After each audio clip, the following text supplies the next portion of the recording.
हमारे चैनल को सब्सक्राइब करें और बेल आइकन दबाएं। ये सच था कि सोनाली राठी का कत्ल किया गया था। ये भी सच था कि राठी परिवार लापता हो गया था। और ये भी सच था कि राठी परिवार को सोनाली और रॉकी के रिश्ते को लेकर आपत्ति थी। पर ये तीन अलग अलग सच इस केस के बड़े सच तक पहुंच नहीं रहे थे। इस केस के कई छुपे सच थे जिनका सामने आना बाकी था और उसके बाद एक और एंगल खुलने जा रहा था। हेलो, हिमालय आहूजा। जी आप कौन? असिस्टेंट सब इंस्पेक्टर सरिता गिल, कुंतीबाग पुलिस स्टेशन। जी मैम बोलिए। मयंक राठी बॉयफ्रेंड है तुम्हारा? जी वो मेरी पर्सनल लाइफ है। यहाँ किसी की लाइफ गई है, 3 लोग गायब हैं। जानती हो किस बारे में बात कर रही हूँ मैं? जी कुंतीबाग पुलिस स्टेशन जानती होगी। आ जाओ, अभी बात करनी है तुमसे। नहीं, मैं अभी नहीं आ पाऊंगी। मेरे पास तुम्हारे घर का एड्रेस है, हम लोग वहीं आ जाते हैं। जी नहीं मैम, एक्चुअली मेरी क्लासेस है, मैं उसके बाद आती हूँ। देर नहीं होनी चाहिए। तो मेघा, तुम्हें पक्का लगता है कि मयंक जिंदा है? पक्का? मैंने कब कहा पक्का? मैंने कहा मयंक शायद जिंदा हो सकता है। मेघा, तुम्हें लगता है कि मयंक अपनी बड़ी बहन सोनाली और माँ बाप इन सब का कत्ल कर सकता है? मर्डर, और वो भी मयंक, वो भी अपनी खुद की फैमिली का? नो वे मैम, आप शायद मयंक से मिली नहीं है। मयंक इतने वॉयलेंट टाइप का है ही नहीं। इनफैक्ट मैम, मुझे मयंक के लिए डर लग रहा है। ओम राजावत राठी का किराएदार था, मारपीट के भगाया गया था इसे। तो उस लड़की सोनाली के साथ इसका कुछ चक्कर था? इसका रूम पार्टनर था विकास गोयल। उसने बताया कि सोनाली को लेकर कुछ मसला तो हुआ था। किराएदार था यहाँ पे, तो पक्का आउट ऑफ हिसार का ही होगा। हाँ, इसकी फैमिली नमनपुर की है, पर उन्हें इन्वॉल्व मत करना। लास्ट टाइम पता चला था दिल्ली चला गया।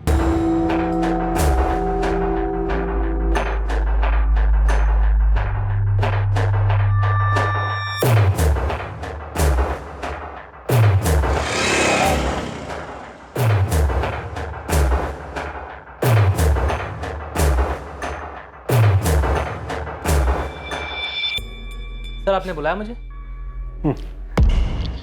सर मुझे ऐसा क्यों लग रहा है जैसे आप मुझ पे शक कर रहे हैं? कुछ है शक करने जैसा? क्या किया तुमने रोहित, बोलो। तुमने उसकी बॉडी देखी? हाँ। मैंने सुना उसका गला। हाँ। कितना दर्द हुआ होगा ना उसको, कितना दर्द। पर ये तो होना ही था ना रॉकी। सर हमारे राठी जॉइंट परिवार का सबसे पहला बच्चा हूं मैं। सोनाली से पहले पैदा हुआ था। मेरे पापा ही नहीं बल्कि बड़े पापा भी मुझे अपना सबसे फेवरेट मांगते हैं। सर बड़े पापा ने हमेशा मुझे उनका सबसे बड़ा बेटा कहा है। मयंक और सोनाली से कभी अलग नहीं समझा उन्होंने मुझे। पर कार शोरूम के लिए तुम्हें पैसे नहीं दिए ना? सही है सर, कुरेद कुरेद कर एक आधी खबर आपके हाथ लगी है और आप लगे कहानियां बुनने के लिए। ठीक है, पूरी कहानी तुम सुना दो। सर पूरी कहानी ये है कि ये सही है कि उन्होंने शोरूम के लिए मुझे पैसे नहीं दिए थे, लेकिन मेरे गैराज के लिए पैसे बड़े पापा ने ही दिए थे। बड़े पापा 4 मैकेनिक भी रेडी हैं ज्वाइन होने के लिए। जगह भी देख लिए, बहुत अच्छी जगह है। मुझे लगता है तू अच्छा काम करेगा इसमें। लागत कितनी बेटा इसमें?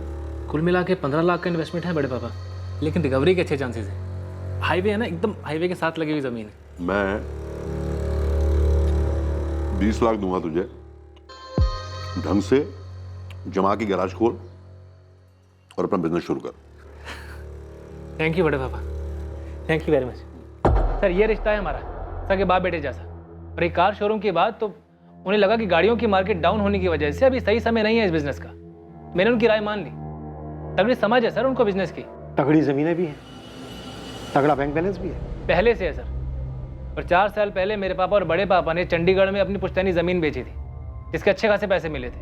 और अब रतन राठी की बेटी मारी गई है, खुद रतन राठी और उनका परिवार गायब है। तो सर आपको लगता है कि इसमें मेरा हाथ है?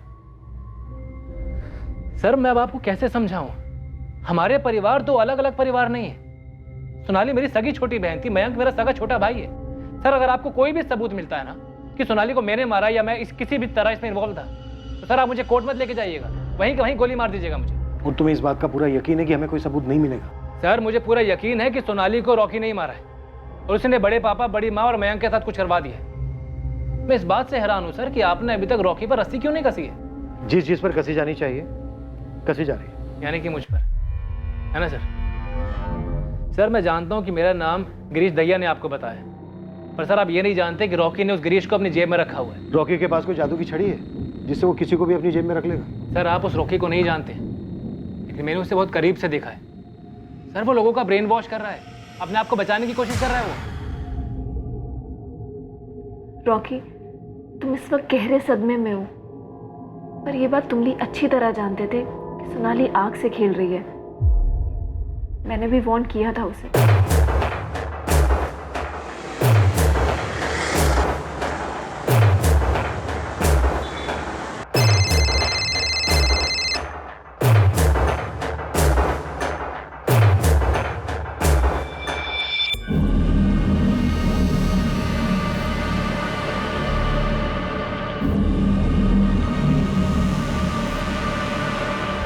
क्या बात है करण? ना तो काम पर जा रहा है, ना कुछ बता रहा है।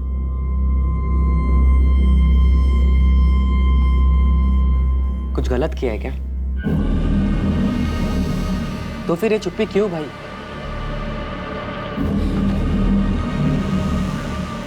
देख, अगर गलती से कुछ हो गया तो बता दे मुझे।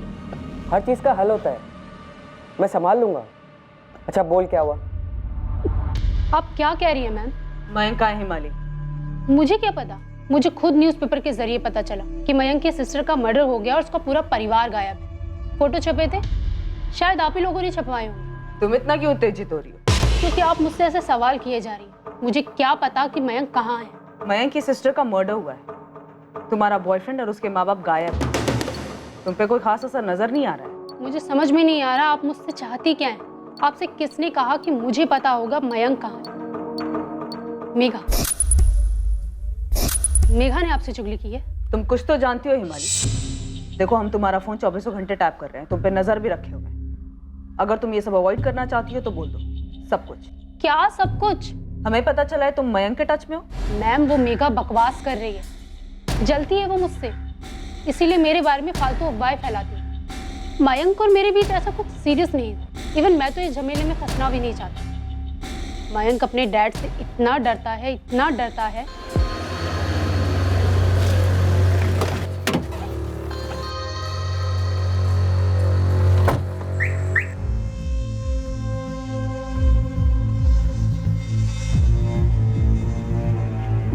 मयंक, मयंक, एक सेकंड। हाँ माँ, तेरे पापा आ गए।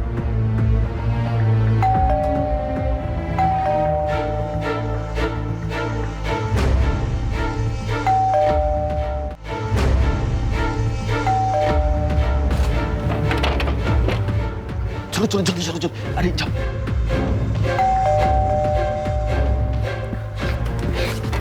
बाद में बात करता हूँ।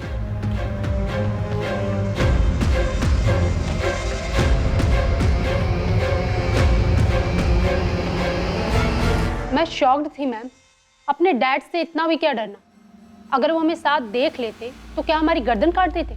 यार तू समझ है हमारी, मेरे डैड ना बिल्कुल अलग है। वो तेरे मॉम डैड की तरह बिल्कुल नहीं है। इतना डरा के रखते हैं तुझे? यार मेरे पापा की ना सोच बिल्कुल अलग है, पुराने ख्यालात के हैं, पता नहीं क्यों। और ऊपर से सोनाली दीदी का पंगा चलता रहता है घर में। यार तू जीता कैसे मयंक? तेरी जगह मैं होती ना, मैं भाग जाती घर से। इतना आसान नहीं है हिमाली। और उस दिन जिस तरीके से तेरी घर की खिड़की से मुझे जंप करके भागना पड़ा, आई फील मानो मैं चोर हूँ। तू तो गुस्सा मत हो यार हिमाली। एक तो घर में इतनी टेंशन रहती है और सोनाली और रॉकी को लेके घर में 24 घंटे राख। अब तू ही बता, उस टाइम पर तेरे और मेरे बारे में पापा को पता चलेगा तो क्या होगा यार? मुझे समझ में नहीं आता मैं तेरे हालात पे तरस खाऊं या फिर कहूं कि तू गुलामों की तरह जिंदगी जी रहा। तुझे मेरे हालात के बारे में नहीं पता। एक तो पापा का डर, ऊपर से सोनाली भी कम नहीं है यार। मुझे ब्लैकमेल करती है यार वो। ब्लैकमेल? पर किस लिए? मम्मी ने नहीं बताया तेरी हिमाली के बारे में। उस लड़की को हमारे घर की विंडो से जंप करके भागते देखा मैंने, और तुम दोनों को साथ में भी देखा था। तो अब आप मुझे ब्लैकमेल करोगी, है ना? तो बस इतना कह रही हूँ कि अगर तुझे हिमाली को लेके सपोर्ट चाहिए तो तू मुझे रॉकी को लेके सपोर्ट कर। पर दीप पापा नफरत करते हैं रॉकी से और आपको पीट भी चुके हैं उसे लेकर। तो तेरी हिमाली को लेकर क्या आरती उतारेंगे? तुझे क्या लगता है तू लड़का क्या हो गया? जैसे बाइक के लिए हाँ कर दी थी वैसे हिमाली के लिए भी हाँ कर देंगे? हाँ, अगर कोई चुगली ना करे तो। मेरी ग्रेजुएशन कंप्लीट होते ही ना मैं पापा से खुद बोल दूंगा और शायद वो हाँ भी कर देंगे। उनके पास दर्जनों करोड़पति लड़कियों की लिस्ट होगी। तुझे क्या लगता है वो उन सब लड़कियों को छोड़ के तेरी हिमाली को अपनी बहू बनाएंगे? अगर मैंने रॉकी के लिए आपको सपोर्ट नहीं किया तो आप हिमाली के बारे में सब बता दो, है ना? दोबारा बोलिए और खुद सुन। कितना सेल्फिश लगता है कितना खुदगर्ज लगता है। अरे मैं तो बस ये कह रही हूँ कि हम दोनों अब एक ही बोट में सवार हैं। किनारे लगेंगे तो साथ और डूबेंगे तो साथ। मयंक मुझे चक्कर आ रहे तेरी ये सब बातें सुन के। तो सोच यार, मुझे कैसा लगता होगा ये सब एक्सपीरियंस करते हुए। पर एक बात बोलूं हिमाली, तू मेरे साथ है ना, तो हम टुगेदर हैं। तू मेरी स्ट्रेंथ है यार। मयंक इतना इमोशनली डिपेंडेंट हो गया था मुझ पर। सीरियसली मैडम, मैं सोच में पड़ गई थी कि मैं किस डेंजर जोन में फंस गई हूँ, इसलिए मैंने उससे ब्रेक ऑफ कर लिया। पूरा ब्रेक ऑफ? जी, tata bye bye full and final. 6 महीने हो गए। तो फिर मेघा को किस हिसाब से लगता है कि तुम मयंक के टच में हो? आप उसी से पूछिए ना। खुद को मयंक का बेस्टी कहती फिरती है पूरी दुनिया में। But you know what ma'am, मुझे पता है वो सीक्रेटली लाइक करती है उसे। उन दोनों के बीच में कुछ हुआ था? I don't know ma'am, even I don't care. मेरा नया बॉयफ्रेंड है अब, और अब आप मेरा फ़ोन टैप कीजिए और टैप डांस कीजिए। इस केस के बारे में आपको मुझसे और कोई जानकारी नहीं मिलने वाली। सो प्लीज़ मैम, मुझे इस केस से बाहर रखें प्लीज़। हिमाली, जब मयंक तुम्हारे साथ था तब उसने तुम्हें कुछ और बोला हो अपने पिता रतन राठी या बहन सोनाली के बारे में? उसके घर में क्या हो रहा था ये मुझे नहीं पता, पर मयंक और सोनाली दबे हुए थे अपने फादर के विशेष के नीचे, ये मुझे मालूम है। मैडम, क्या मैं अब जा सकती हूँ? और प्लीज़ मुझे इस केस से बाहर रखें। ओम रजावत का नाम सुना तुमने? एक तरफ कह रहे हैं मयंक जिंदा है, उसे ढूंढने की कोशिश कर रहे हैं, और ऊपर से मुझ पर भी शक कर रहे हैं। पापा, मैं बार बार कह रहा हूँ कि ये सब रॉकी ने किया है, रॉकी को ढूंढो। लेकिन बेटा, पुलिस ने मुझे स्टेशन की सीसीटीवी फुटेज दिखाई थी। उस वक्त वो मुंबई के लिए निकल गया था। सुनिए, मुझे लगता है जेठ जी ने गुस्से में कुछ कर दिया और कहीं जाके छुप गए। कुछ कर दिया? मतलब सोनाली को भाई साहब ने मार डाला? हजारों बार धमकी जो दे चुकी थे मारने की। तो फिर मारकर भाग क्यों जाते? ताकि उन पर शक हो जाए। वहाँ अगर बड़े पापा ने कुछ किया होता तो सीधा पुलिस स्टेशन जाके कंप्लेंट लिखवाते ना कि सोनाली गायब है। कुछ पूछा या बोला पुलिस ने? ओम रजावत के बारे में पूछ रहे थे। ओम रजावत? उसका क्या मतलब है? यही कि क्या हुआ होगा, कैसे हुआ होगा।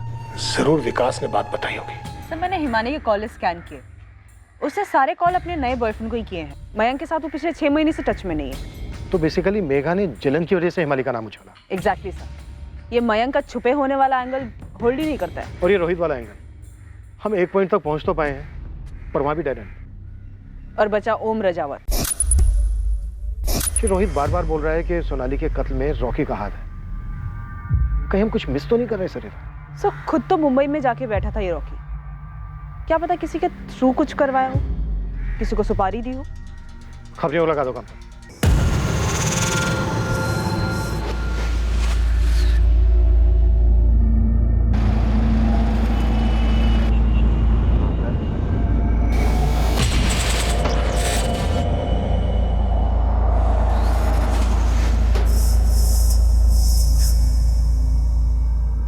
ये आपका ओम रजावत यहाँ गुरुग्राम में रहता है। पिछले 1 साल से बीपीओ में काम कर रहा है। क्या लगता है? यहाँ तो गुड बॉय बना हुआ है साहब, लेकिन फिर भी नंबर भेजता हूँ आपको। रिपोर्ट कार्ड मंगवा लीजिए टेलीफोन कंपनी से। यदि कोई लाल मार्किंग होगी तो दिख जाएगी।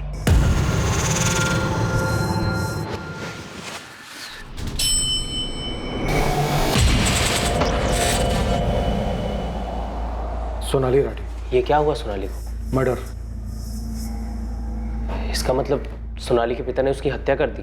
सोनाली के अलावा सोनाली के पिता, माँ और भाई, इन तीनों की भी हत्या हुई होगी। ये तो और भी दुख की बात है। क्या किया था राठी फैमिली ने जो उनके साथ ऐसा हुआ सर? लेकिन सर, मुझे एक बात नहीं समझ में आ रही कि गुड़गांव पुलिस मेरे फ्लैट पे आई, मेरे साथ गुस्से से पेश आई और मुझे उठाकर यहाँ हिसार ले आया गया।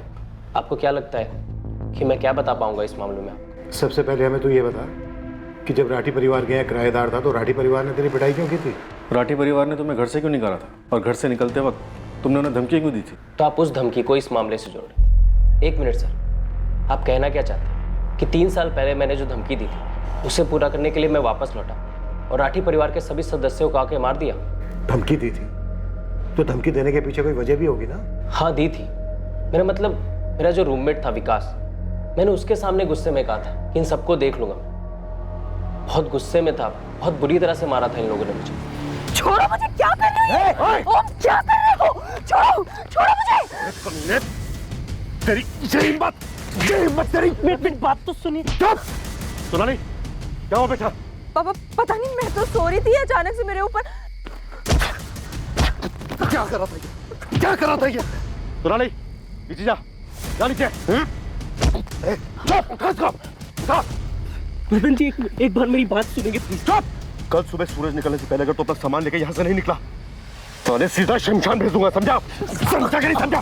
बोल। एक बार मेरी बात। अबे चुप चुप साले चुप, सब देखा हमने। टांगे तोड़ के छत से नीचे फेंक दूंगा, दीवार तो क्या सीढ़ी चढ़ने का लायक नहीं देगा, समझा कि नहीं समझा? निकल चल। उस रात सोनाली की भी जम के पिटाई हुई थी। मेरी क्या गलती है पापा? गलती है तेरी गलती। छत पे जाके सोने की क्या जरूरत थी आपको दी? पिताजी हवा में सोने गई थी। हवा कहाँ है हवा? दिखा कहाँ है हवा?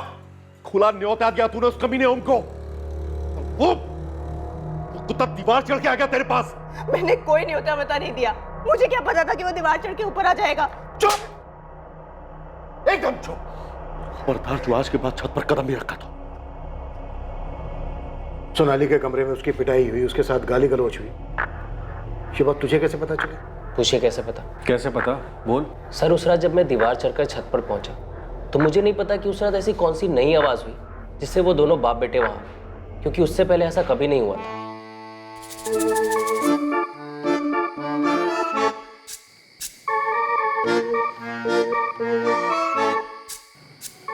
जितनी देर क्यों लगा दी? कैसे आता? विकास जगा हुआ था, क्या बोलता उससे? वो हर रात छत पर आती और हम मिलते थे, पर उस रात पता नहीं वो दोनों बाप बेटे कैसे आधम गए और रंगे हाथों पकड़े जाने पर सोनाली का एक अलग ही रूप देखने को मिला। क्या कर रहे हो?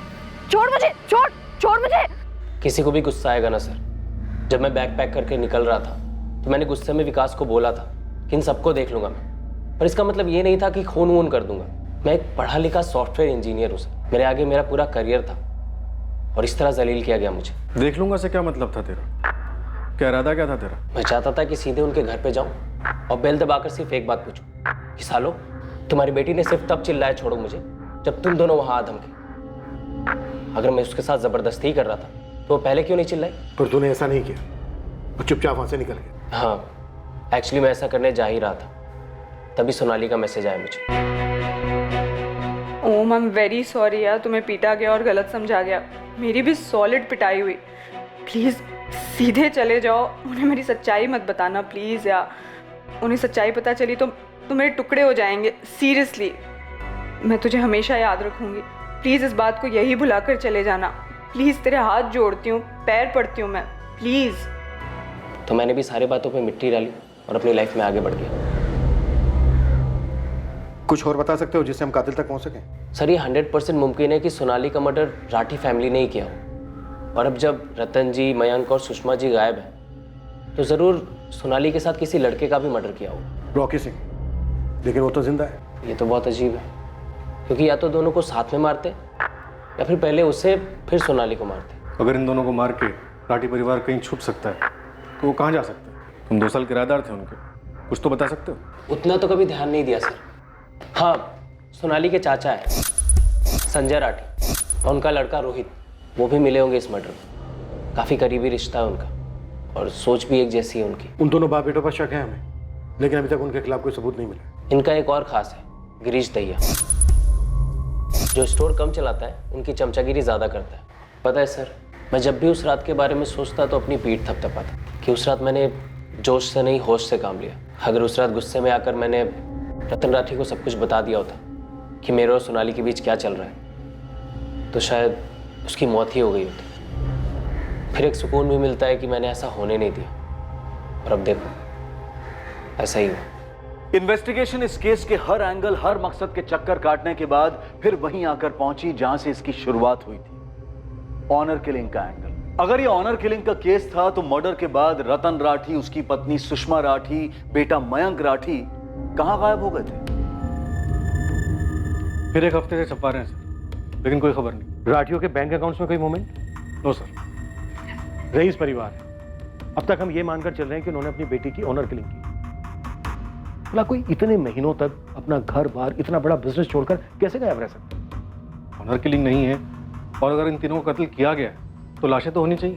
6 महीने बीत चुके, अभी तक कहीं से कोई मैचिंग लावारिस लाश तक रिपोर्ट नहीं हुई। तो मोटा मोटा अभी तक इस केस को लेकर हमारे पास कोई लीड नहीं। No sir.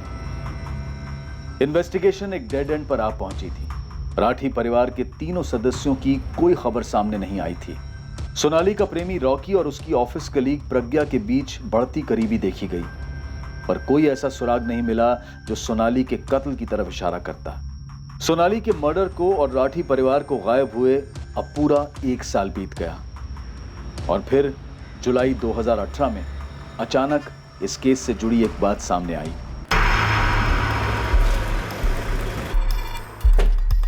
मैं टेबल पर कस्टडी मिली? नहीं सर, कोर्ट ने और एविडेंस मांगे। साफ साफ तो है कि बंदा 100% इन्वॉल्व है। सर, इस केस की हियरिंग के बाद एक और केस लैंड अप था, वो Rathi family case. Rathi family case?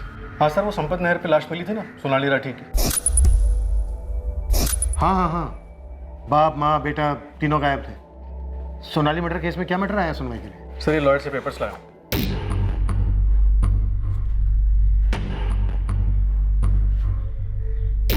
Sanjay Rathi अपने बड़े भाई रतन राठी की प्रॉपर्टी और बैंक अकाउंट पर क्लेम कर रहा है। हाँ सर, सुनते ही मुझे खटका हुआ। फिर मैंने उनके वकील से बात की और उसने बताया कि संजय ने मजिस्ट्रेट के सामने ही अर्जी डाली। हमसे एंगल छूटा तो नहीं था, लेकिन इस एंगल में हमें कुछ ठोस मिला भी नहीं था। हाँ, आप कहना क्या चाह रहे हैं? आपके बड़े भाई, उनकी पत्नी, उनका बेटा अभी गुमशुदा हैं और आप उनकी सारी प्रॉपर्टी अपने नाम करने की कोशिश में लगे हैं। तो आप उन्हें ढूंढने की कोशिश कर रहे हैं क्या बीबी? तो ना करें, केस क्लोज कर दें। आपकी मुझसे ऐसे बात करने की हिम्मत कैसे हुई चौहान साहब?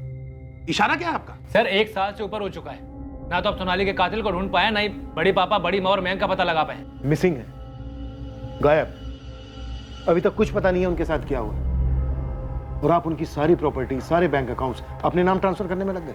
आप लोगों ने इंतजार भी करना ठीक नहीं समझा। किस चीज का इंतजार करते हैं? अगर बैंक खाते को संचालित ना किया जाए तो बैंक उस खाते को फ्रीज कर सकता है। भाई साहब का अकाउंट पहले ही डोरमेंट हो चुका है। अगर भाई साहब, भाभी और मैंग का कुछ पता नहीं चला तो उनकी सारी प्रॉपर्टी का क्या होगा? सर, पापा ने प्रॉपर्टी बतौर वारिस क्लेम नहीं की है। उन्होंने बस एक एफिडेविट फाइल किया है कि संजय राठी रतन राठी के छोटे इकलौते सगे भाई हैं और रतन राठी की प्रॉपर्टी, अकाउंट वगैरह वैसे बंद नहीं कर सकते। पापा उनकी देखरेख करेंगे जब तक कि बड़े पापा या उनके परिवार में से किसी की कोई खोज खबर नहीं मिल जाती है, तब तक। पहले आप उस एफिडेविट को अच्छी तरह से पढ़िए, फिर हम पर यह वाहियात और घटिया इल्जाम लगाइए। मैंने उस एफिडेविट में लिखा है कि सोनाली का मर्डर हो गया है। मेरे भाई साहब और उनका पूरा परिवार 1 साल से गायब है। सब लिख कर दिया है मैंने। खामखा में हम पर इल्जाम लगाए जा रहे हैं। अगर परिवार में कुछ हो जाता है तो परिवार के बाकी बचे हुए सदस्यों का यह फर्ज बनता है कि वो परिवार की प्रॉपर्टी की देखरेख करें। भाई साहब की लगभग 7 करोड़ रुपए की प्रॉपर्टी है। एफडीज और बैंक बैलेंस 3 से 4 करोड़ रुपए का है। हम ये सब किसी को ऐसे ही जब्त करने या हड़पने नहीं देंगे। और प्लीज सर, इसका मतलब आप ये मत निकालिएगा कि इसके लिए हमने कुछ किया हो। हम बस प्रिकॉशंस लेके चल रहे हैं बस। हम ये सब कोर्ट में एफिडेविट डालकर कर रहे हैं, चोरी छिपे हड़प नहीं रहे हैं। सर, ये सच है, इन्होंने एफिडेविट में सब कुछ साफ साफ मेंशन किया, जैसे कि इन्होंने बताया। मैंने इनके लॉयर से भी बात की, उसका भी कहना यही है कि इन्होंने कुछ भी नहीं छुपाया। सर, इस संपत नहर पर कुछ भी छुपाने की कोशिश नहीं। सोनाली की लाश की बगल में फैमिली कार की असली नंबर प्लेट, कुछ भी नहीं। सर, हमें गाड़ी में जो खून के सैंपल्स मिले थे वो सिर्फ सोनाली के थे। हमने नहर भी 2 बार स्कैन करवाई, लेकिन लाश कहीं नहीं मिली। अगर फैमिली ने किया होता तो 1 साल तक गायब नहीं रह पाते। और ये संजय राठी और उसका बेटा रोहित, इनके खिलाफ भी कभी हमें कोई सबूत नहीं मिला। ऐसा क्यों? इन्वेस्टिगेशन ने फिर से एक बार संजय राठी और रोहित राठी की सभी मूवमेंट्स को स्टडी करना शुरू कर दिया। 1 साल के बाद इस केस से जुड़े सभी लोगों पर भी फॉलो अप शुरू किया गया, पर फिर एक बार पुलिस कोई प्रोग्रेस नहीं कर पाई।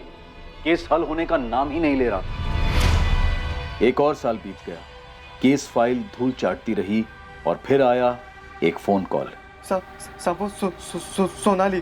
कौन सोनाली? वो तकलीफ में? रात भर सो नहीं पाता हूँ साहब। ये सोनाली कोई लड़की है जो तुझे छोड़ गई है? अब तू रोता ही रहेगा या कुछ ठीक से बताएगा भी? रोना बंद कर। सोनाली एक आम नाम है। ड्यूटी पर इंस्पेक्टर के जहन में यह बात आई ही नहीं कि जिस सोनाली का नाम यह अज्ञात कॉलर ले रहा है उसका सोनाली राठी से कनेक्शन हो सकता है, जो 2 साल पहले कत्ल कर दी गई थी।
साहब मैं ईश्वर सिंह, मेरे छोटे भाई का नाम करण सिंह है।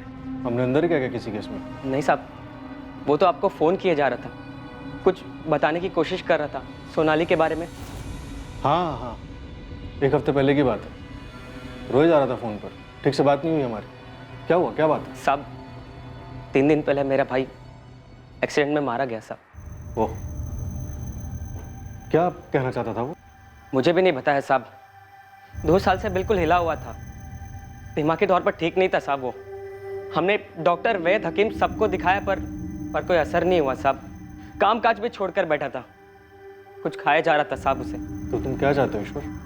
उसके कपड़े और चीज़ें अलग कर रहा था किसी गरीब को देने के लिए साहब, तब ये मिला साहब। मेरा भाई 7वीं से आगे पढ़ नहीं पाया, पर वो लिख सकता था साहब। और 2 साल मैं भी कभी समझ नहीं पाया कि करण क्यों ठीक से कुछ बता नहीं पा रहा कि क्या हुआ है उसके साथ। करण जो किसी से नहीं बोल पाया वो सब इसमें लिख दिया है साहब।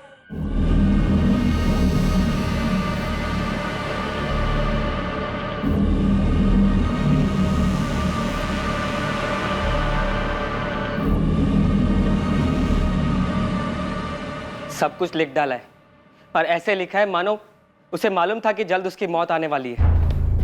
ऐसा क्या लिखा है इसमें? क्या मैं पढ़ सकता हूँ? घिन आती है खुद से, रात रात भर सो नहीं पाता हूँ। उसका चेहरा सामने दिखाई देता है, बिल्कुल उसी तरह जिस तरह वो मरी थी। मुझे आज तक नहीं पता मैंने वो काम करने के लिए हाँ क्यों कहा। क्या गंध भर गई थी मेरे दिल में, मेरे दिमाग में, जब मैंने वो काम कबूल किया। उस लड़की का चेहरा और उन सबके चेहरे मुझे सताते हैं। वो लोग हमेशा मेरे सामने आ जाते हैं, मुझे ये एहसास दिलाने के लिए कि मैंने क्या गलती कर दी। मुझे नहीं लगता कि मैं इस जुर्म का भार लेकर और जी सकूंगा। मुझे नहीं पता मेरा क्या होगा।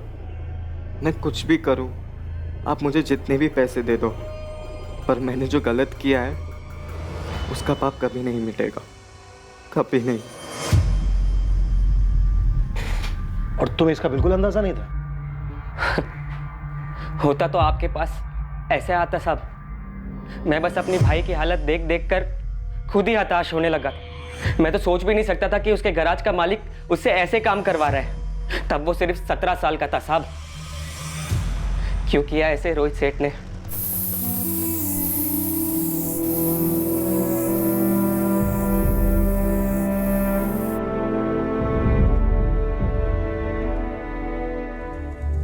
सोनाली राठी के कत्ल का मकसद और मुजरिम दोनों इन्वेस्टिगेशन के सामने ही थे, शुरुआत से ही थे। रतन राठी, सुषमा राठी और मयंक राठी के लिए जो भी खोज की गई थी वो बेकार थी। ये तीनों कभी मिलने ही नहीं वाले थे। इस केस का एक बहुत भयंकर ट्विस्ट अभी आना बाकी था।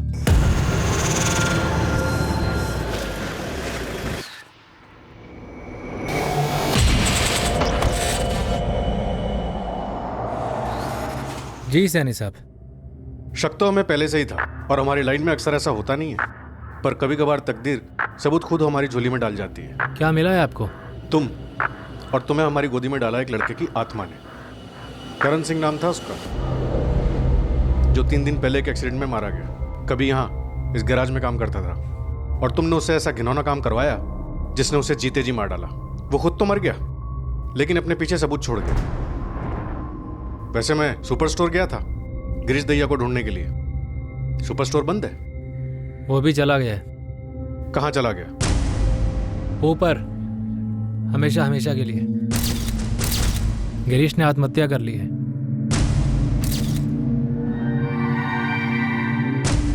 रोहित सही कह रहा है सर। इस गिरीश ने 2 महीने पहले पंचकुला के एक लॉज में जहर खा के सुसाइड कर लिया।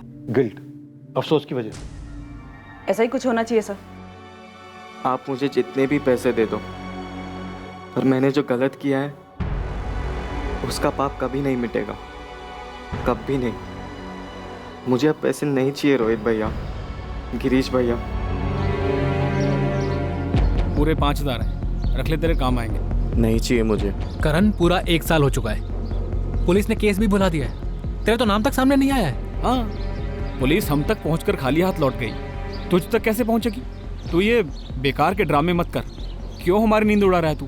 देख, 1-2 साल और रुक जा, बड़े पापा की सारी जायदाद मेरे नाम पे होने वाली है। सेटल कर दूंगा तुझे, तेरा खुद का घर बनवाऊंगा। देख, बेकार में ये पछतावे की नौटंकी मत कर। अभी 18 साल का है, पूरी जिंदगी पड़ी है तेरे आगे। तेरी इस मायूसी के चक्कर में ना तू खुद तो डूबेगा, हमें भी ले डूबेगा। गिरीश भैया वो सब मेरा पीछा करते रहते। सोनाली दीदी, रतन सेठ, सुषमा जी, मयंक भैया, वो सब घूर घूर कर मेरा पीछा करते। मुझे रात रात भर सोने नहीं देते। करण की तरह गिरीश को भी पछतावा होने लगा था, अफसोस होने लगा था अपने किए पर, इसलिए खुद की जान ले ली। पछतावे का तो पता नहीं सर, पर आप खुद ही देखिए, सब कुछ इतना सही जाने के बाद भी कुछ भी सही नहीं हुआ। कुछ भी सही नहीं हुआ सर। क्या काम कर गए, क्या फायदा क्या हुआ रोहित? कुछ भी नहीं। क्या क्या प्लानिंग की, कैसे पुलिस को घुमाया, तुमने उन्हें रॉकी की तरफ धकेला और मैंने उन्हें तुम्हारी तरफ। एक सबूत पुलिस के हाथ नहीं लगने दिया, लेकिन आज लगभग 2 साल बाद हमारे हाथ में क्या लगा? कुछ भी नहीं। गिरीश, मुझे भी कम फ्रस्ट्रेशन नहीं है, समझा? देखो अभी पापा ने एफिडेविट डाला है कोर्ट में, क्या बोलता मजिस्ट्रेट, लेकिन वकील ने एक बात साफ बोल दी है, जब तक पुलिस इन्वेस्टिगेशन केस क्लोज नहीं कर देती है ना, तब तक कोई फैसला नहीं आएगा। हाँ तो चल के बता देते ना पुलिस को रोहित, चल के बता देते हैं कि रतन जी, सुषमा भाभी, मयंक वो लोग जिंदा नहीं है। गिरीश, तू भी करण की तरह बावला हो गया क्या? मरना है तुझे? तो अभी कौन सा जिंदा है, अभी कौन सा जी रहे हैं हम? बस इंतजार कर रहे हैं दोनों। सबको मारकर अपनी जिंदगी बनाना चाहते थे। क्या हाथ लगा? कुछ नहीं।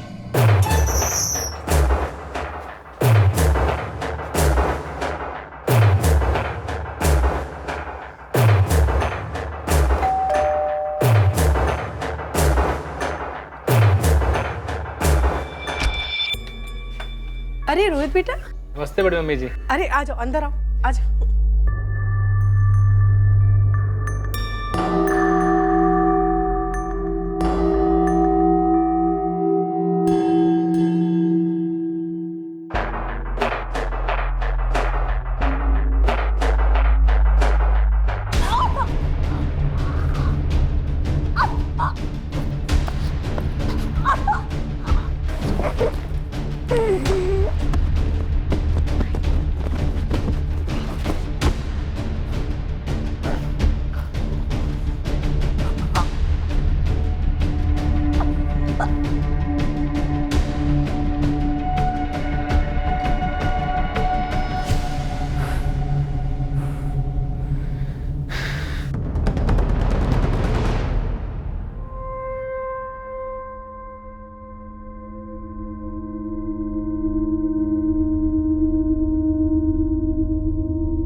नमस्ते बड़े पापा।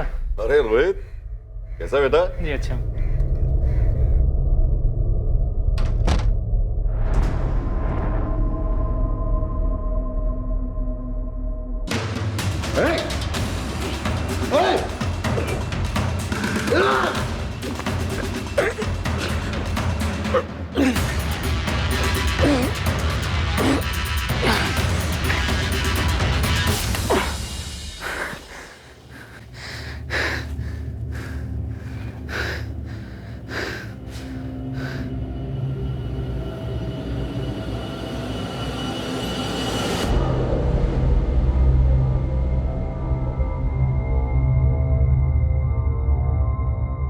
अब बची सोनाली।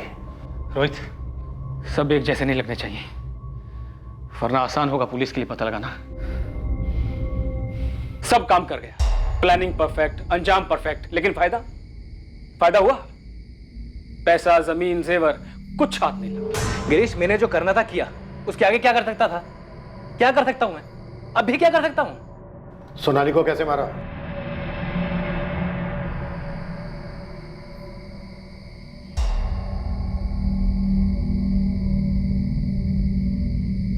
अरे रोहित भैया, आप बाहर क्या कर रहे हैं? तेरा ही इंतजार कर रहा हूँ। चल, बड़े पापा, बड़ी मम्मी, मयंक सब मेरे घर पे तेरा इंतजार कर रहे हैं। बड़े पापा ने बोला कि जाओ सोनाली को लेके आओ, और गाड़ी भी साथ लेने के लिए कहा है। रोहित भैया, अगर आप सब लोग मिलके मुझे लेक्चर देने वाले हैं रॉकी को छोड़ने के लिए, तो इस बार छोड़ने के लिए नहीं, जोड़ने के लिए बोला है। मतलब तेरी और रॉकी की शादी। क्या? अरे प्लीज बाबा, अब तू कोई सवाल मत पूछियो। बड़े हाथ पैर जोड़ने पड़े मुझे बड़े पापा के और पापा के, तब जाके माने हैं वो। आपने? हाँ मुझे पता, तो ये सोच रही है ना कि मैंने भी कई कोशिशें की हैं कि रॉकी तेरी जिंदगी से चला जाए। पर यार मैंने सोचा कि मैं जब जब रॉकी से मिला हूँ वो बंदा इतना बुरा नहीं है, प्यार भी करता है तुझसे। मैं भी करती हूँ। वो तो देख ही रहा है। सोनाली देख, मैं बस तेरी खुशी चाहता हूँ, और तू रॉकी के बिना कुछ रह नहीं पाएगी। तो सोचा चलो तेरी खुशी के सामने हम हार जाते हैं, तो बस फिर क्या था, बात छेड़ दी शादी की घर पे, और वो मान गए हैं। थैंक यू रोहित भैया। अच्छा चल, जल्दी चल, कहीं मना ना कर दे। चल जल्दी जा।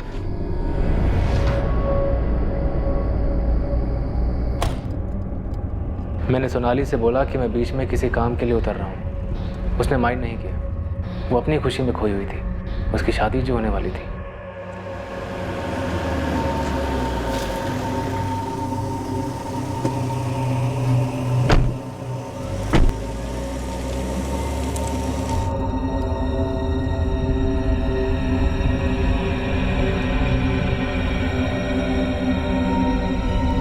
हमने सोनाली का कत्ल करण से करवाया।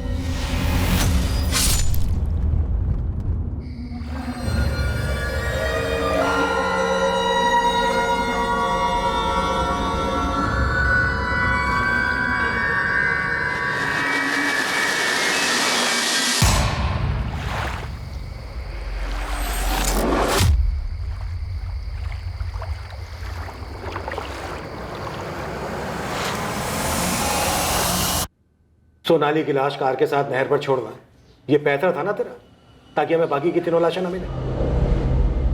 बाकी तीनों बॉडी के साथ क्या किया था? वहीं आगे नहर में बहा दिया था।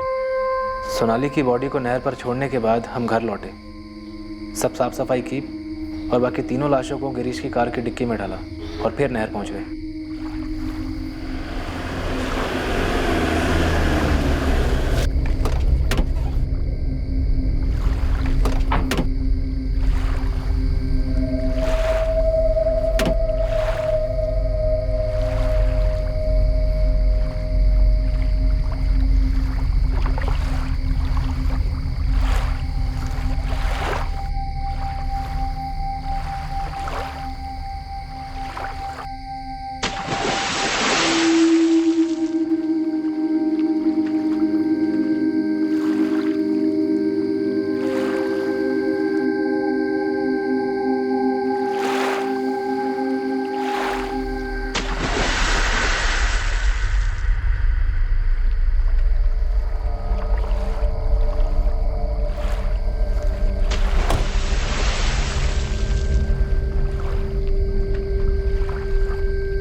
इससे अच्छा होता थोड़ा थोड़ा करके रतन जी का पैसा लौटा देता, लेकिन अब तो पैसा ही नहीं आ रहा, और ऊपर से 4-4। गिरीश, संभाल अपने आप को। 1-2 साल में पैसा हाथ लगेगा, तू देखना। सब देख रहा हूं, और आगे भी मुझे सब कुछ साफ साफ दिखाई दे रहा है। रोहित, एक पैसा हाथ नहीं लगने वाला, एक पैसा भी। तेरे फादर संजय राठी भी शामिल थे इस साजिश में? सर, मुझे इतना मालूम चला था कि अगर बड़े पापा के परिवार में से कोई भी जिंदा नहीं बचता है तो उनकी सारी प्रॉपर्टी किसी करीबी रिश्तेदार को चली जाएगी, जो होते मेरे पापा, और उनसे सब कुछ मुझे मिल जाता। गिरीश को कैसे बनाया? बड़े पापा से लोन लिया था उसने, चुका नहीं पा रहा था, घसीट लिया उसे भी। और करण को पैसों का लालच दिया? 5,000। रतन राठी ने तुझे कार शोरूम के लिए पैसे नहीं दिए थे, यही एक वजह थी? नहीं सर, यही एक कारण नहीं था, और भी कई कारण थे। मयंक और सोनाली के पैदा होने से पहले उस घर का लाडला था मैं। बड़े पापा अपना बेटा मानते थे मुझे, हर मांग पूरी करते थे, पर जैसे उनके अपने बच्चे हुए, अपनी सारी प्रॉपर्टी मयंक के नाम से खरीदते थे। और सोनाली अगर भागकर रॉकी से शादी कर लेती ना, तो उसे एक पैसा नहीं मिलता, उसका सब कुछ भी मयंक को मिल जाता। मुझे क्या मिलता? मुझे तो कुछ भी नहीं मिलता ना। यही सब सोच के मेरा दिल जलकर राख हुआ जा रहा था। और जब मैं उनके पास शोरूम के लिए पैसे मांगने गया तो मना भी कैसे किया? कैसे? तेरे बस का नहीं है शोरूम वोरूम। क्यों बड़े पापा, अब ऐसा क्यों बोल रहे हैं? क्योंकि बिजनेस करने के लिए अकल चाहिए और वो तेरे अंदर है नहीं। क्यों अकल नहीं है? गैराज ठीक से तो चला रहा हूं मैं। इसे तू ठीक से चलाना कहता है? तेरे पे तरस खा के तुझे गैराज दिया मैंने। क्या किया तूने उसका? बड़े पापा पर देख बात सुन, ये रिश्तेदारी अपनी जगह पे है। घाटे का धंधा मैं किसी के साथ ना करूं। बड़े पापा पर आपने कहा था कि बिजनेस शुरू करने में आप मुझे सपोर्ट करेंगे। चंडीगढ़ में भी जब आप घर ले रहे थे आपने कहा था मेरे नाम पर लेंगे, वो भी अल्टीमेटली आपने मयंक के नाम पर ले लिया। जलन होती है ना मयंक से। बड़े पापा जलन क्यों होगी? पर आप मेरे लिए कुछ भी नहीं कर रहे हैं। कुछ भी नहीं? ये इतना बड़ा गैराज खोल के देना तेरे लिए कुछ भी नहीं है। कोई और होता ना बेटा तो उस एक गैराज से 4 गैराज बना था। ये जिस शोरूम की तू बात कर रहा है खुद अपने पैसों से खोलता। कोई काबिल बिजनेसमैन होता ना तो जो 20 लाख रुपए मैंने तुझे दिए हैं वो सूद समेत मुझे लौटाकर साबित कर देता कि वो राठी है, असली राठी। तो ये तू क्या कर रहा है? फिर से वही गिड़गिड़ा रहा है पैसों के लिए भिखारी की तरह। एक बात कान खोल के सुन ले, मुझसे अब तुझे एक ढेला नहीं मिलने वाला। क्यों? क्योंकि तू उसके लायक ही नहीं है। जा जाके अपना गैराज संभाल, वहीं से पैसे कमा अपने। नहीं, सिर्फ बेइज्जती नहीं, उन्होंने बड़ी नाइंसाफी की थी मेरे साथ। और तूने इंसाफ किया पूरे परिवार का कत्ल करके। रोहित के माँ बाप यकीन ही नहीं कर पाए। वो ये जानकर सदमे में थे कि उनके बेटे रोहित ने अपने बड़े पापा और उनकी पूरी फैमिली का सफाया कर दिया था। रॉकी हैरान था ये जानकर कि सोनाली के कत्ल का कारण उसका और सोनाली का संबंध नहीं था। रतन राठी, सुषमा राठी और मयंक राठी की लाशें आज की तारीख में भी नहीं मिली हैं। रोहित की किस्मत में अब यही है कि उसे एक नहीं बल्कि 4 मर्डर्स के चार्जेस का सामना करना पड़ेगा। किस्मत किसी की नहीं बदली यहां, और अच्छे के लिए तो बिल्कुल ही नहीं। जब कलम हो जुर्म की और स्याही हो किसी मासूम के लहू की, तो फिर अच्छी तकदीर भला कैसे लिखी जाएगी? ऐसे कई केसेस हैं जहां कातिल ने कत्ल को बड़ी सफलता से छुपाया, पर अपने जमीर, अपने दिलो दिमाग पर वो लंबे अरसे तक पर्दा नहीं डाल पाए। उन्हें अपराध बोध सताता है, डर दबाता है, और जिंदगी का हर एक दिन किसी सजा से कम नहीं लगता। अरमान होना कोई गुनाह नहीं है, और किसी और से अपनी तुलना करना भी कोई पाप नहीं है, लेकिन उस लेवल को हासिल करने के लिए, उस मकाम तक पहुंचकर खुशी से रहने के लिए सिर्फ और सिर्फ ईमानदारी, काबिलियत और मेहनत के रास्ते पर चलना होता है। किसी और से उसे जुर्म के जरिए छीनना इंसान को सुकून के रास्ते पर नहीं बल्कि अंधी गली में छोड़ देता है, जीवन भर तड़पने के लिए। और हाथ में क्या आता है? कुछ नहीं। अब मैं अनूप सोनी आपसे विदा लेता हूं, और याद रखें, जुर्म और आपके बीच में सिर्फ इतना फर्क है कि आप कितने सतर्क हैं। सतर्क रहें, सुरक्षित रहें। जय Hind. For more updates, subscribe to our channel, click the show links and enjoy watching the videos.